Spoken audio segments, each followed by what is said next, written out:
I was out hiking with a friend, and they've been seeing grizzly bear and, of course, a lot of black bear and mountain lion and almost 30 packs of wolves in this area now. I said, bring your bear spray. We'll go hiking in the deep wilderness. So I had mine, and she had hers. And when we stopped to drink water, she said to me, excuse me, we've got bear spray, but wouldn't the Sasquatch help you if something happened? And I said, well, I've devoted my life to the truth, to get out the truth for them. I'd like to think that they're here someplace. I said that they'd interfere if I was attacked by a bear or something. So I said, well, let's get going. We stood up and I was ready to walk. I took 2 steps and a voice in my head said, we are here. Meaning, yeah, we're watching over you. That's cool. I mean, you can't get better security than that.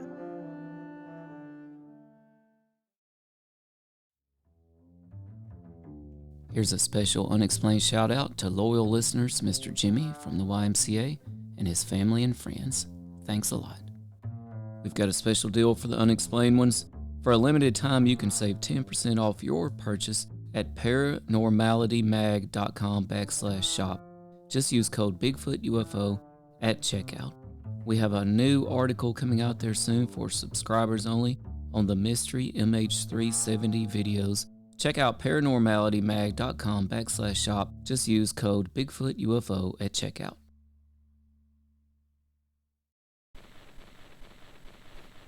We know now that in the early years of the 20th century, this world was being watched closely by intelligences greater than man's.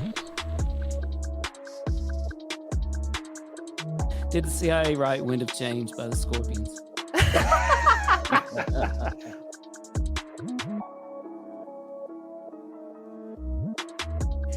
Dr. Loeb, what percentage chance do you give it that you have indeed uncovered extraterrestrial or non-human technology?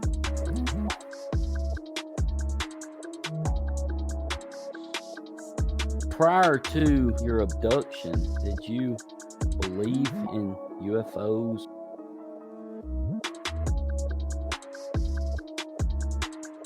All things unexplained. So some of that, I think, sir, we'll save for closed session.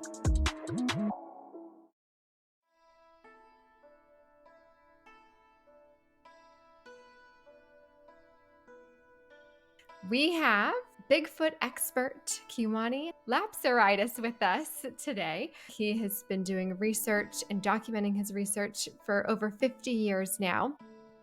That's right, CJ, and we were just going over some slides from Kewaunee's amazing research.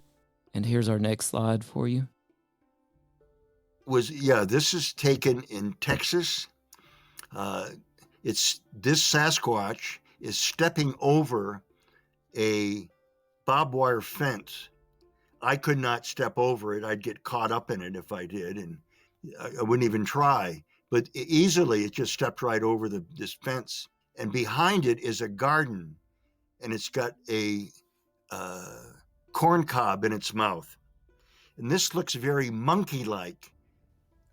His face looks like a big monkey. And yet, they're human. They're more human than we are. They don't go around destroying the environment that sustains us. They don't go around murdering people and members of their family. And they don't start wars. They're more human than we are. So this was on a trail cam, and they asked to take all the cameras down. I believe there were 6 cameras. And the people on the farm said, okay, because they had to keep dodging these cameras, and they didn't want their picture taken. But if you look at the bottom one, if you see the head, there's a sagittal crest or a peaked head. You can see it on both of them, but it's more prominent on the second clip here. So these people call me up here in Washington State several years ago, back to 2004, and they were having experiences, and their vegetable garden was being raided a lot, and giant handprints and giant footprints were all over the garden. So they wanted to know what to do, and I told them about communicating with them and stuff. And then they invited me down, and I started having all kinds of experiences with them, which was wonderful, really wonderful. So there's both Sasquatch and ancient ones there. There's a lot of ancient ones here as well. Now look at the monkey face on this. Take a good look at the face. It's very monkey-like. And yet, this is a human. This is a human. And with skills to live, to be able to survive in raw nature. But this was taken from the clip on this person's farm. Okay, this was taken at my cabin in the foothills of the Cascade Mountains before I moved out here to eastern Washington. I'm on the Idaho border just about now. But this is a guardian, also known as a werewolf, also known as a dog face, and so on. Wolfman, whatever. If you can see it, I don't know if you can see the snout and everything there.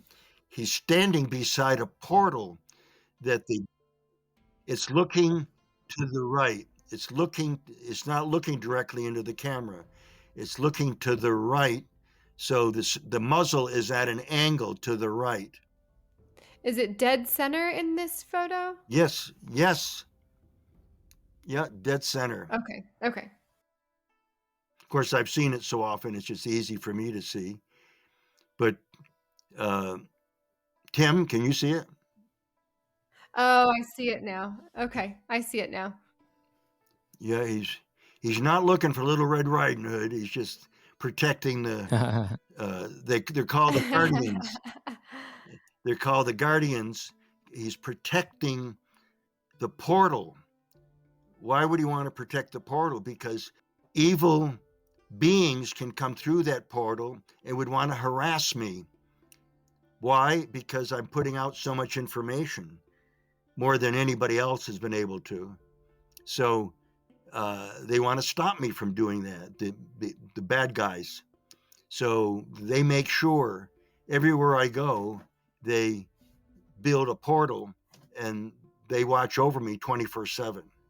I'm grateful for that. Yeah, so that's a good feeling to be watched over.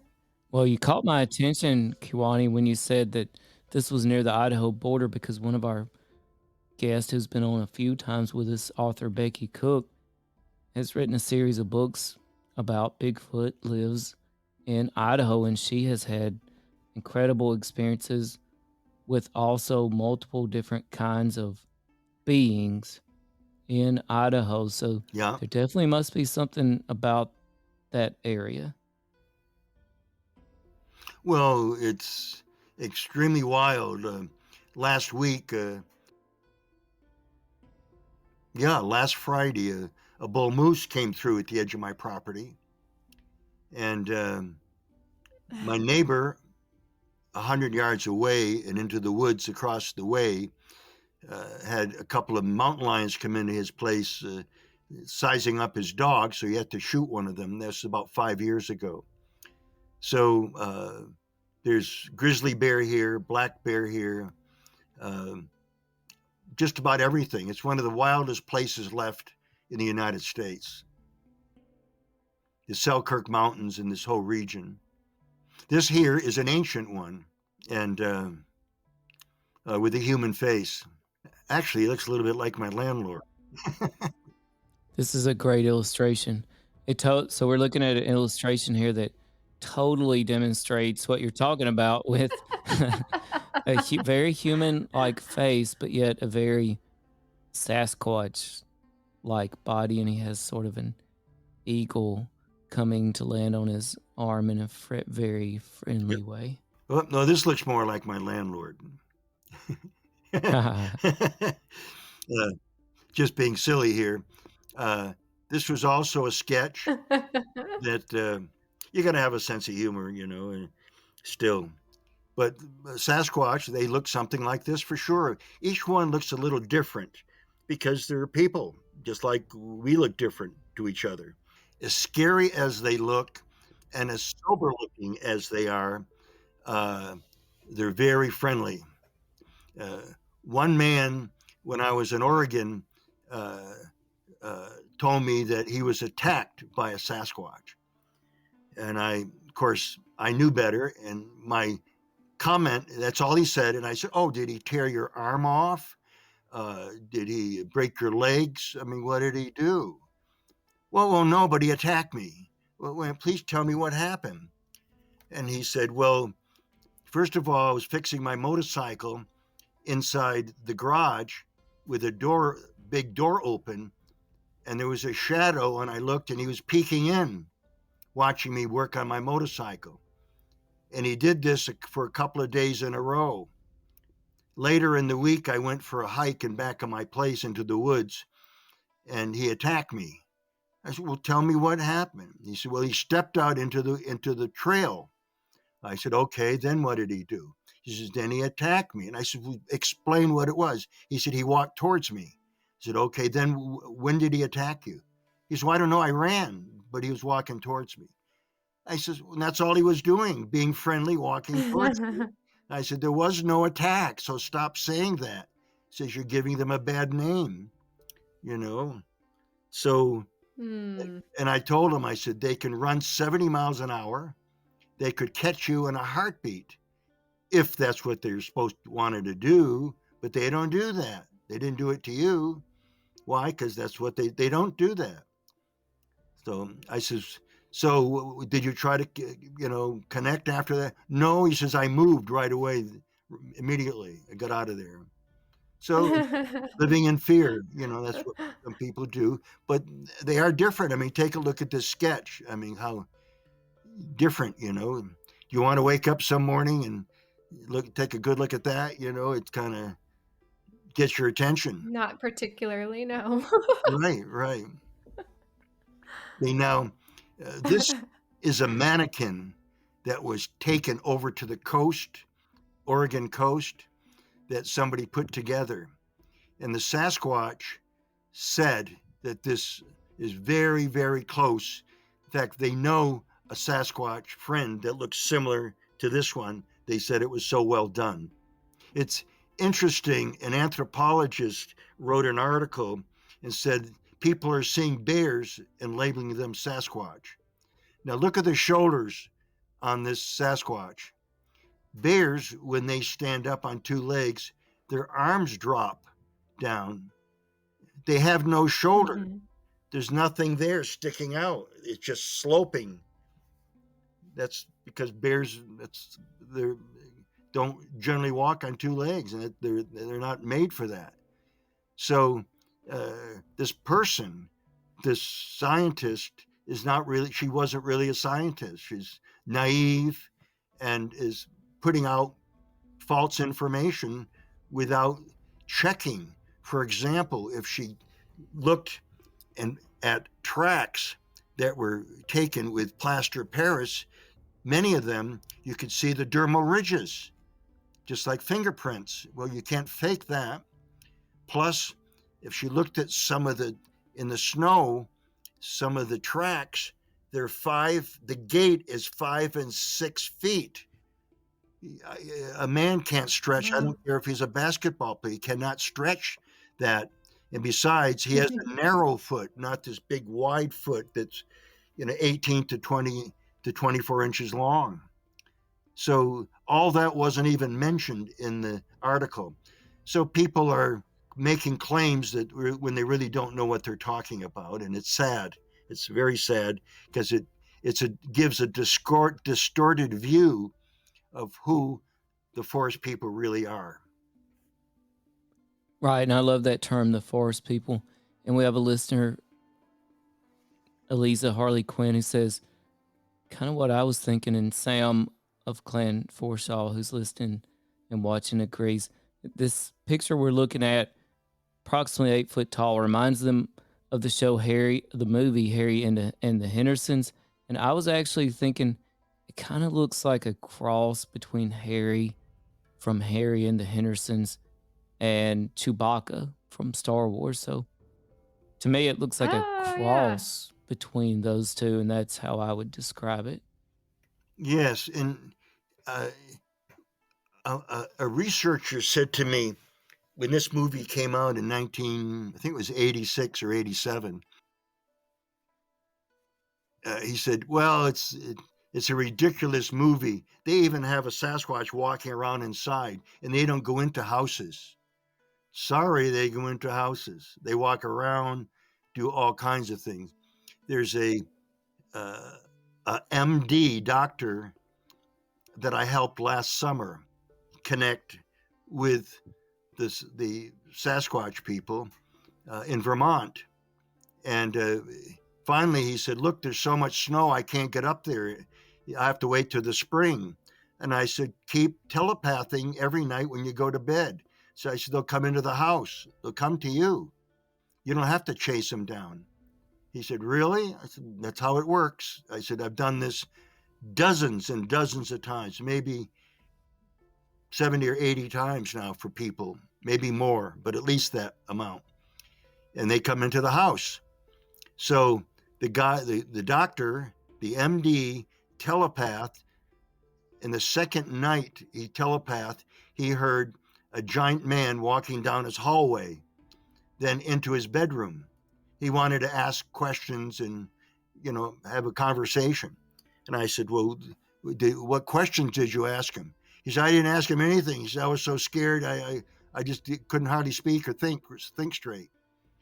And I said, well, they'll come back, but you've got to work on your fear, the fear aspect. I said, I know it's different. It's different when they show up. To me, when they come, I said, oh, it's you, dear friends. I said, God bless you and your people. I said, thank you for visiting. And then we would chat, or they would say something and then leave. So anyway, he's working on it to get over the fear. But this happens periodically with people, and they'll come back, but they're not trying to scare people. But he called them and asked him to come to him, and when he did, he freaked out, so. But they do come into the house. I mean, they've helped me numerous times, really helped me out a lot. I'll tell you about it a little bit later. This is not a very good picture of an ancient one. So the next clip, there we go. Okay, this is a female Sasquatch. Now, a friend of mine was helping a man, he was in his early 80s, pack up because he's moving to a nursing facility where they have apartments and stuff where there's medical help if he needed it as he gets older. So he's packing up, and he had a bunch of photographs, and he had photographs of the birches of Burchard, I think, Gardens, it's called, in Victoria, British Columbia. And the man's hobby was, he loved flowers and horticulture, even though he was a engineer by trade in his life. Well, my friend, the guy that was helping him move saw this photograph, but way up in the corner, way up in the corner was this. You could barely see it. So I had this blown up. And he asked the guy if he could have it to give to me. And the guy said, sure, but don't mention my name. So I contacted the guy, got a statement from him that I could use it and that I would never mention his name. So, this was at closing time at these famous gardens there in Victoria, British Columbia. So this is a Sasquatch that he accidentally took a picture of. Amazing. It's an amazing picture. Okay, here we are now. Now look at, there's a hat beside uh, this track. But look at the gate. Look at the gate. How big a man?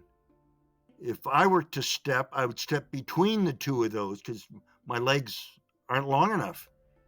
So look at the gait of the Sasquatch walking. This is in Texas. Yeah, that's huge. That's a big step.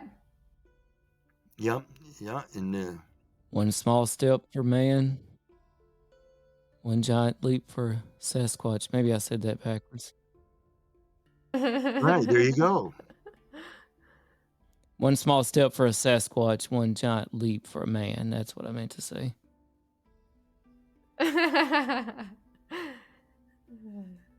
Okay, the next one. Great picture.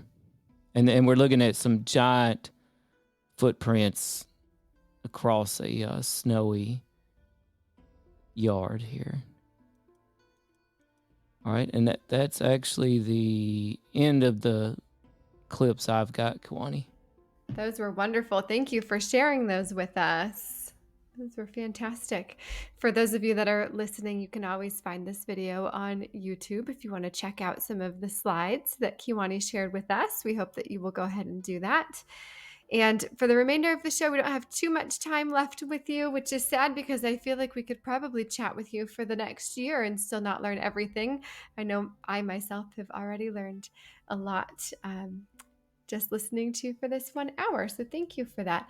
So real quick, a few things that you have mentioned several times, both in your books and tonight, is this message for humanity, the message that the Sasquatch people would want humanity to understand. If you would share that with us. Yes, basically all the things that we're not doing, which is stop warring, stop hurting each other, have more respect for the environment. I mean, these are three biggies, you know, and we're not acting like humans. They are. We're not. They want us to not be so violent and hostile, and yet we are to a point where we're destroying the earth, and now we're confronted with the possibility of destroying ourselves and everything else on the planet, the wildlife, all the different races of people.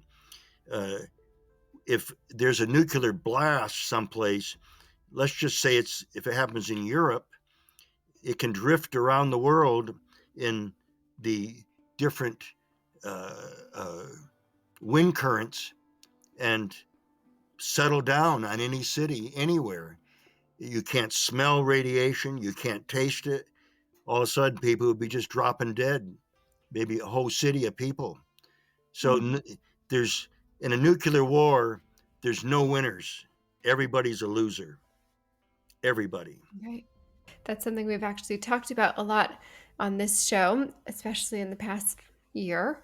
But something that you've mentioned, you know, being kind to one another, being positive, taking care of this planet that we have, and that's that's how they act. That's their message. We've had a Palladian starseed on our show before, and one of the things that just resonated with us was how incredibly kind and positive all of their followers were. We had comments that just went on and on and on with love and spirituality and propping one another up. And it seems like there's a deep connection between Palladian starseeds and the Sasquatch people and maybe the ancient ones too.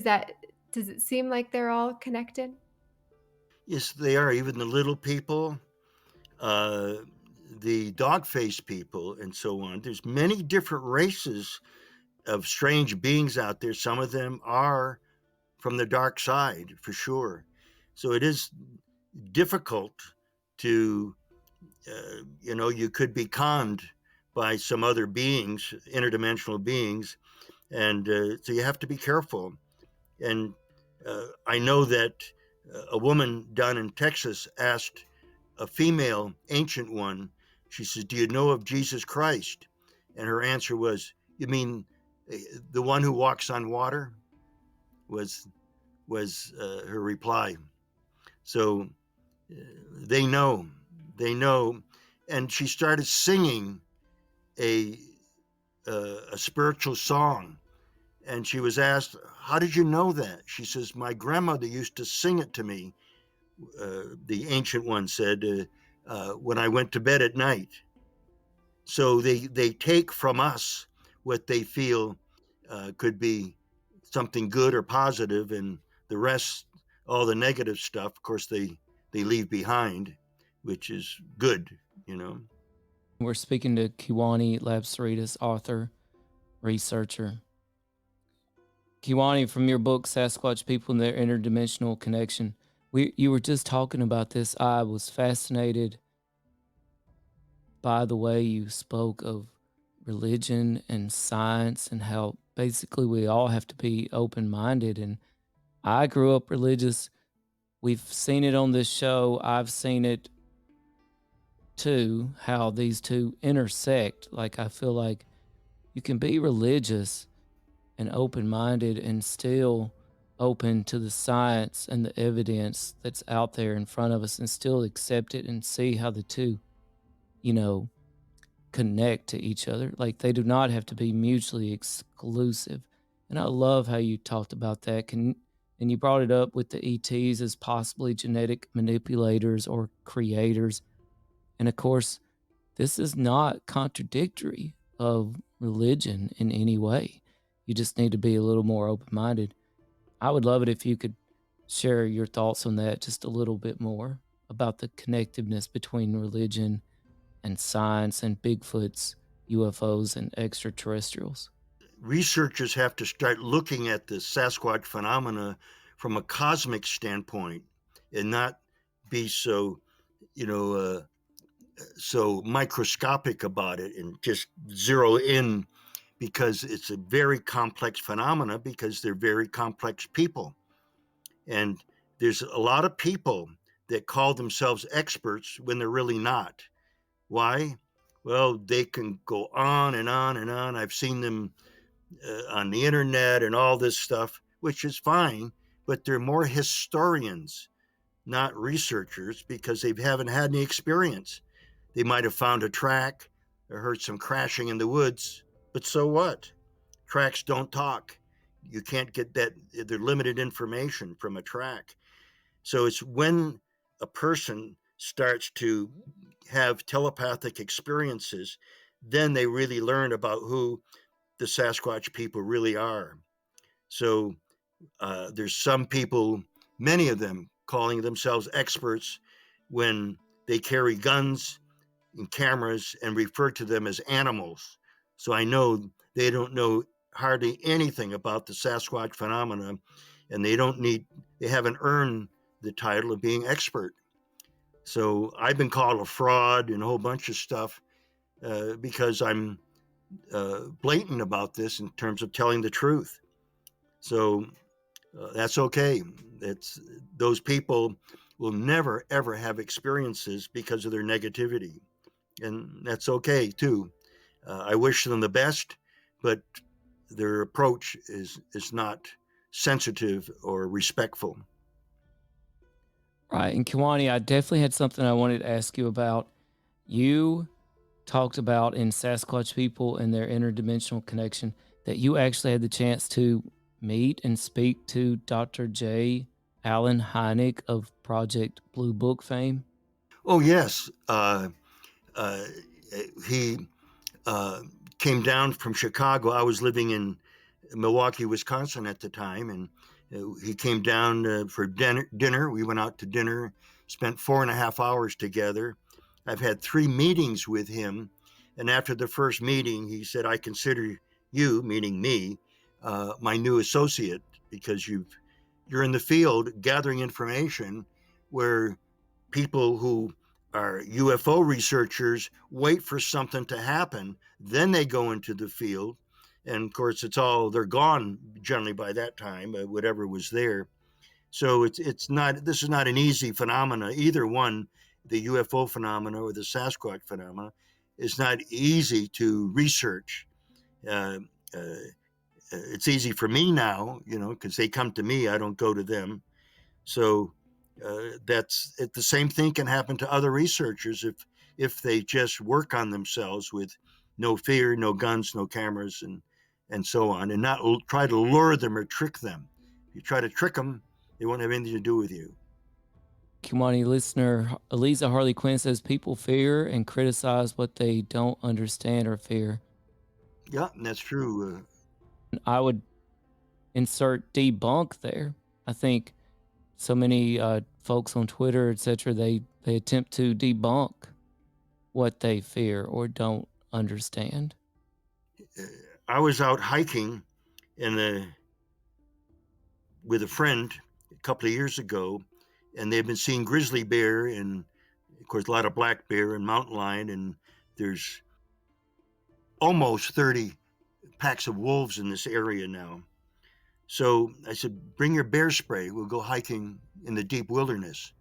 So I had mine, and she had hers. And when we stopped to drink water, she said to me, excuse me, we've got bear spray, but wouldn't the Sasquatch help you if something happened? And I said, well, I've devoted my life to the truth, to get out the truth for them. I'd like to think that they're here someplace. I said that they'd interfere if I was attacked by a bear or something. But just, I don't know, just I thought I'd tell you to bring the bear spray anyway, you know. So I said, well, let's get going. We stood up and I was ready to walk. I took 2 steps and a voice in my head said, we are here. You know, meaning, yeah, we're watching over you. So that's cool. You know, I mean, you can't get better security than that, you know. No. And did you leave the bear spray? Did you leave it behind? I do most of the time. Yeah. It's neither here nor there, really. Yeah. Yeah. That's a wonderful story. They've done a lot of healing work for me. And, I mean, anyway, they've helped me out. They've done a lot of stuff that it doesn't seem real. And it's all interdimensional stuff. And one time I accidentally left my debit card in an ATM machine. And I was in a hurry and frustrated at the time. And so I couldn't get money out of it. So I went back home, and I was married at the time and mentioned that to my wife. And she said, well, I'm through working here. I'll go with you. Let's stop again. And when we tried to get my card back, they said, no, it sucks it in and destroys it within 60 seconds. And I said, oh, no, it's going to take about a month before I get another one. So we went grocery shopping, my wife and I, minutes later, and when we went to pay for it, she stood there with her mouth open looking at me. I said, what's the matter? She said, here's your debit card. And we could hear laughter in the background. They had transferred that. They helped me out so I wouldn't lose it, but they put it in her wallet because they knew ahead of time she would be coming with me this time to pay for the groceries. She had her own debit card, but when she pulled it out, my name's on it, you know. So they ported it. That's incredible. Yeah, they've done all kinds of stuff. I could go on and on.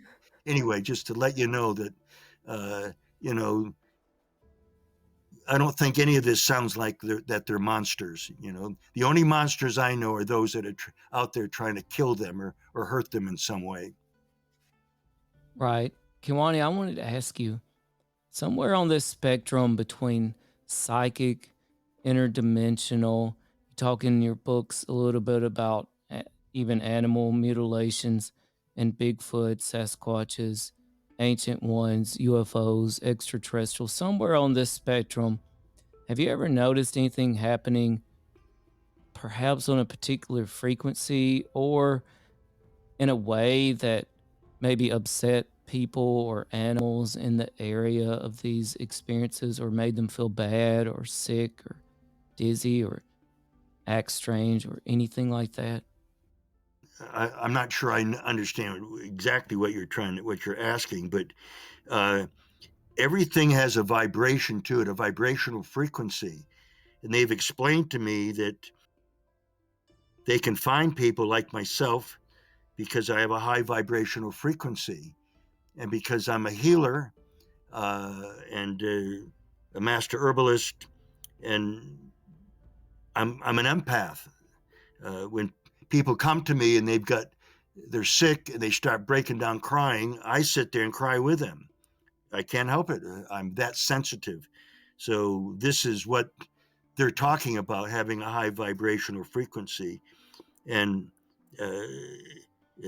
the ETs also have this very high frequency. This is one of the lowest frequencies we could come to, which is the three-dimensional one. So we're almost scraping bottom, I guess, in the universe here. But that's important to them, and that's how they find people. By they can go and discover, because they have this high vibrational frequency. How they do it, I don't know, other than they're very evolved, so they can do that. Your empathy explanation there really reminds me of a story from when my son was in preschool. And his teacher told me one time, they are all such great friends and they are so empathetic with each other. It's so amazing when one of them is hurt and is crying, broken down, they all gather around them together and they are all in pain and crying. And she said it's just the most amazing thing. We lose that as we grow older, don't we? Yeah, if people need to connect with me, they can contact me at Sasquatch People, all one word, Sasquatch People at hotmail.com. It's a hot subject, so Sasquatch People at hotmail.com. And they can Wonderful. and they can also call me at 509-590-0415. I'm still doing a lot of healing work. I just did some work for somebody in Norway and Europe. I've done work people in New Zealand, Australia, England, India, and so on. So I do a lot of work. I try to fulfill my purpose here in this lifetime and to do my best and to reach out to others in God's name, though I don't belong to any religion or anything. I've had some powerful spiritual experiences, so it's changed me, and it'll change others if they work at it. Well, what a gift that you are sharing with everybody.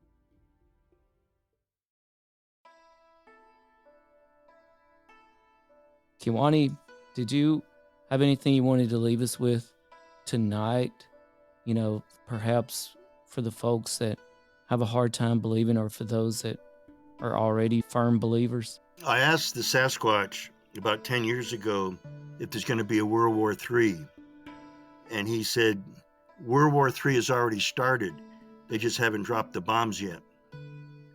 And that was upsetting to hear. And because it isn't something that happened overnight, it's something that's been building up for years, apparently.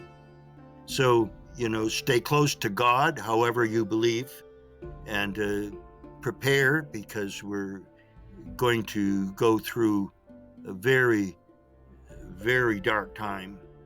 And the Sasquatch said they'll take certain people and to help out. And I think I was told there's going to be a biosphere, a gigantic city, that they would take people. I don't know. They don't give details. You can't get a ticket for it. There's no cost other than what you've done in your life. And if they feel worthy, I guess they'll take you. But I don't know. That's all I know is this is what they told me. And you must prepare. It's not going to be easy, apparently. And I feel bad. Just pray more often.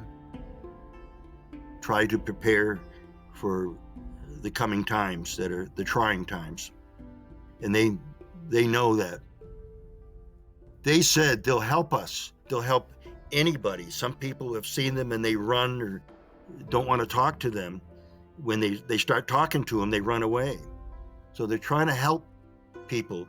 There are certain people that they are attracted to, and they, like I said, they'll befriend if that person's open enough, and they'll reach out to help them. They've helped people, heal people of cancer and everything. I mean that. I know that for a fact.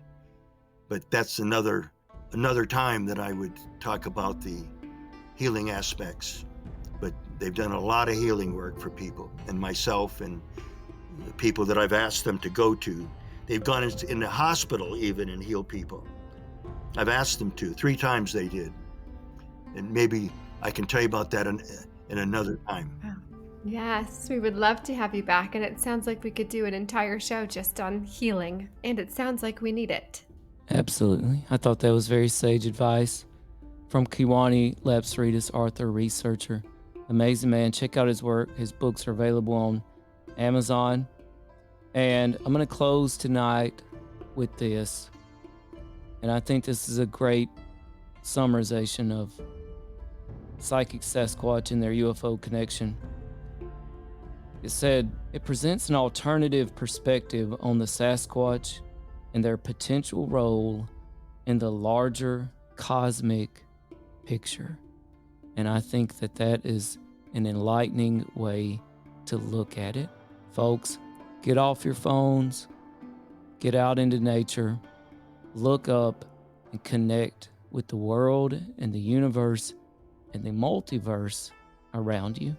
We appreciate all of you. Stay tuned to our upcoming shows. Hit that subscribe button. We appreciate you. Stay unexplained, everybody. Good night, Kewaunee and CJ. Thank you for having me. Yes, sir. Thank you, CJ.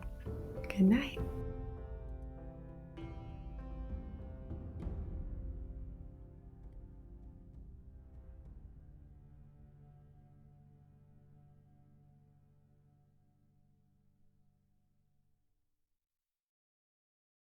Thanks.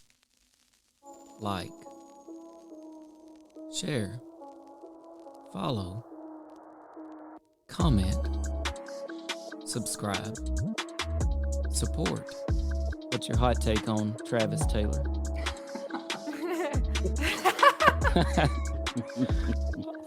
I've got an exclusive for you guys if you want it about the Yes, Alaska. we do.